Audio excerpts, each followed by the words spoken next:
આજે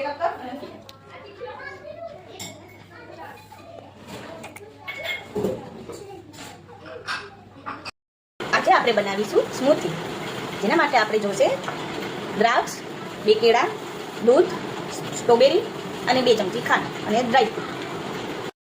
આપણે આ મિક્સરના જારમાં આ ફ્રૂટ બધા કટ કરી નાખીશું. કેળા નાખીશું. હવે આપણે દ્રાક્ષ નાખીશું કટ કરીને. હવે આપણે સ્ટ્રોબેરી નાખીશું. એને પણ કટ કરી દઈશું 2 ભાગમાં. હવે આપણે આ કાજુ અને બદામ કટ કરીને નાખીશું.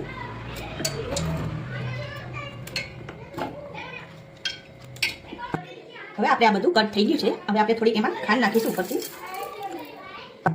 હવે આપણે આમાં આ દૂધ નાખી દઈશું 1 કપ. હવે આપણે આ મિક્સરમાં સ્ટાર્ટ કરીશું.